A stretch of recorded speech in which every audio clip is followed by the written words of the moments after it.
आज के दिन अदानी ग्रुप के रिलेटेड दो इंपॉर्टेंट अपडेट्स है जिसे हमें समझना काफी इंपॉर्टेंट है क्योंकि आपके लिए और हमारे लिए काफी ज्यादा लर्निंग होने वाली है।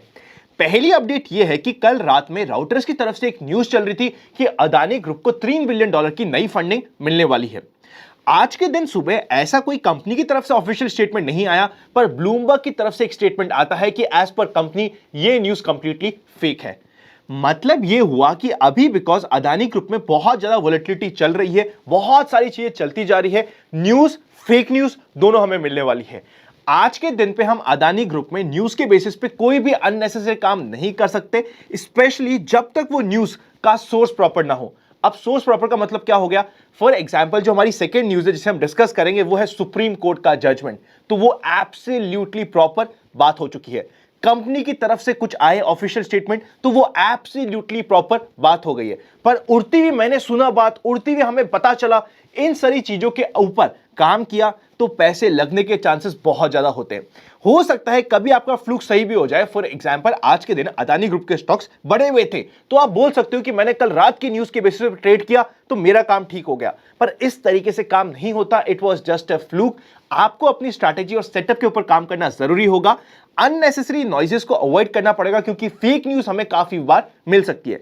और ये ऐसा नहीं है कि फर्स्ट ऐसा इंसिडेंस हुआ है, 2 बार पहले और बहुत ही रिसेंटली हो चुका है।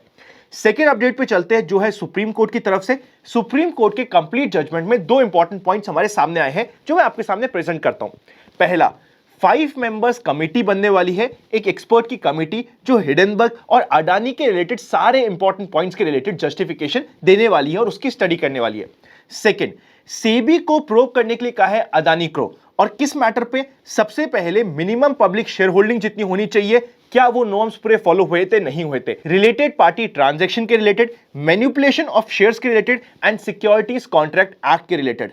आई थिंक ये एक लैंडमार्क जजमेंट होने वाला है क्योंकि कैसा होता है इस मैटर का सॉल्यूशन इसके ऊपर डिपेंड करेगा कि आने वाले समय में भी अगर कुछ ऐसी हमें इरेगुलरिटीज देखने को मिली तो हमें क्या एक्सपेक्टेड हो सकता है। आई फील सुप्रीम कोर्ट की तरफ से आया हुआ ये एक लैंडमार्क जजमेंट होने वाला है। अब इंपॉर्टेंट पॉइंट ये होता है कि क्या सेबी जो डिफाइंड टाइमलाइन है उसके अंडर कंप्लीट स्टडी कर पाएगी या नहीं कर पाएगी। आपका क्या ओपिनियन है? कमेंट करके मुझे बता दीजिएगा।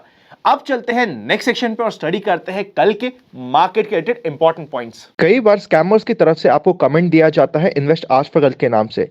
सबसे पहले ये जितने भी कमेंट्स होते हैं ना तो वो हाईलाइटेड होते हैं, ना ही उनके सामने वेरीफाइड मार्क होता है। जो ओरिजिनल है उसके सामने हाईलाइट भी होगा और वेरीफाइड मार्क भी होगा।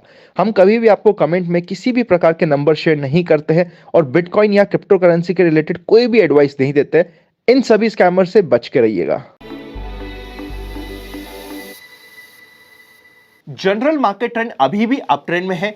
अगर मार्केट ट्रेंड को न्यूट्रल में आना है तो एक सपोजिट बॉटम बना के वहां पे एटलीस्ट 2.5 दिन तक सस्टेन करना पड़ेगा।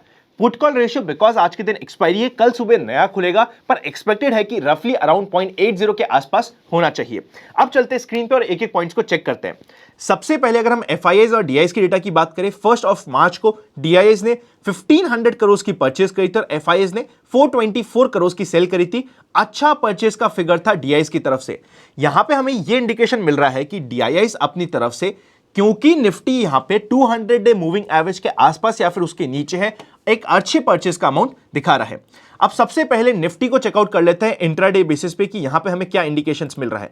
अगर आपने कल का वीडियो देखा होगा तो मैंने आपको बहुत क्लीन तरीके से बताया था कि ऑल्दो आज के दिन एक्सपायरी और बहुत सारे लोग एक्सपेक्ट करेंगे कि एक बड़ा मूव आ जाएगा, पर यहां पे एक छोटी सी डोजी टाइप की कैंडल या एक छोटी सी कैंडल बनने की एक्सपेक्टेशंस है और आज के दिन मार्केट में कट कॉपी पेस्ट वैसा ही हुआ। आई होप आपको मजा आया होगा अगर आपने कल का एनालिसिस देखा होगा तो। साथ ही साथ अगर आपने open for all free Telegram channel join नहीं किया है, डिस्क्रिप्शन में लिंक है, ओरिजिनल चैनल का पार्ट बन जाएगा। लाइव मार्केट में वहां पे आपको कुछ स्टडी के पॉइंट्स होते हैं तो बताने की कोशिश करता हूं। प्लस अगर आपके पास डीमैट अकाउंट नहीं है अभी तक तो डीमैट अकाउंट ओपन लिंक्स भी आपको डिस्क्रिप्शन में मिल जाएंगे। चलिए अब सबसे पहले डिस्कशन कर लेते हैं फ्राइडे के लिए। फ्राइडे को भी हो सकता है कि मार्केट एक छोटी सी रेंज में निकल जाए और एक बड़ा डिसाइसिव मूव देना मिस कर जाए, और अगर बड़ा डिसाइसिव मूव आना हुआ तो सेकेंड हाफ में आने के ज्यादा चांसेस होते हैं। अगर हम पॉजिटिव साइड की ट्रेड की बात करें तो यहां पे बार बार मार्केट फंस रहा था और यही हमारे लिए इंपॉर्टेंट पॉइंट था 17,440 का। अब अगर मार्केट 17,440 को क्रॉस करके ऊपर सस्टेन होता है तभी मार्केट में एक अच्छी पॉजिटिव ट्रेड मिल पाएगी। क्या फ्राइडे को ये एक्सपेक्टेड है कि मार्केट 440 तक जाएगा और उसके ऊपर भी जाके एक बड़ा मूव दे देगा? नहीं एक्सपेक्टेड है। पर अगर फ्राइडे को बिना ये लो अंडरकट करे, जो आप कह सकते हैं 17,260 के ऊपर ऊपर भी मेंटेन रह जाता है और क्लोजिंग दे देता है, तो मेरे हिसाब से एक अच्छी क्लोजिंग मान ली जाएगी। शॉर्ट की बात करें तो अगर मार्केट 17,260 को अंडरकट करता है तो यहां पे वापस से इंट्राडे पर्पस के लिए शॉर्ट की पोजीशन मिल जाएगी, अपॉर्चुनिटी मिल जाएगी। पर अगर हम इंटरनली बात करें तो मार्केट धीरे धीरे काफी ज्यादा ओवरसोल्ड होता जा रहा है, इसीलिए जो बड़ा मूव है, बड़ी ट्रेड है, वो हमें पॉजिटिव साइड में मिलने के चांसेस होते हैं। पर इंट्राडे पर्पस के लिए हमारे पास शॉर्ट की भी अपॉर्चुनिटी बनी रहेगी।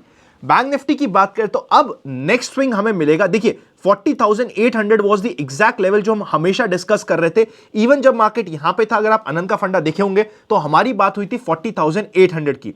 वहां तक मार्केट गया और वहीं से रिवर्सल आया।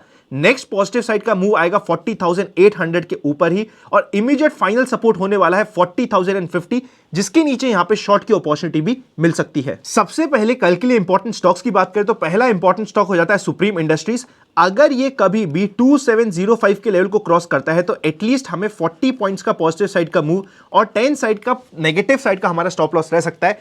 देखिए इसने एक मूव दिया था, मूव के बाद एक ये इंपॉर्टेंट लेवल इसके लिए हमेशा 2690 के आसपास का बना हुआ है। उसी के आसपास आज के दिन ये मार्केट में आ चुका है, तो यहां पे एक अच्छी अपॉर्चुनिटी हमें मिल सकती है। नेक्स्ट इंपॉर्टेंट स्टॉक हो सकता है हमारे लिए मज़गांव डॉक।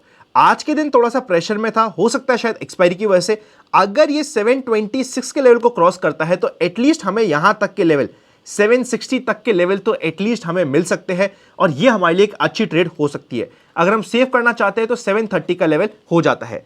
एंड बिकॉज अभी अगर हम निफ्टी की बात करें तो निफ्टी अपने 200 डे मूविंग एवरेज के नीचे है, ये एसआईपी टॉपअप का समय हो सकता है, प्लस कुछ इंपॉर्टेंट स्मॉल केसेस को भी स्टडी करने का समय हो सकता है। और स्मॉल केसेस के रिलेटेड इंपॉर्टेंट लिंक मैंने आपको डिस्क्रिप्शन में पहला लिंक दे दिया है, उनको स्टडी कर लीजिएगा। कुछ 6 इंपॉर्टेंट स्मॉल केसेस है जो मुझे काफी इंटरेस्टिंग लगते हैं, उनका मैंने बास्केट बना के आपके लिए प्रेजेंट कर दिया है, तो इसको आप स्टडी कर सकते हैं। और इवन अगर आपकी म्यूचुअल फंड की एसआईपी चल रही है और थोड़ा आपके पास पेशेंस है, आपका टाइम होराइजन 3 साल से ऊपर का है, तो अभी एक एसआईपी टॉपअप इस मंथ करी जा सकती है। वीडियो अच्छा लगे तो लाइक करे बिना मत जाइएगा। Happy learning and I will see you very soon.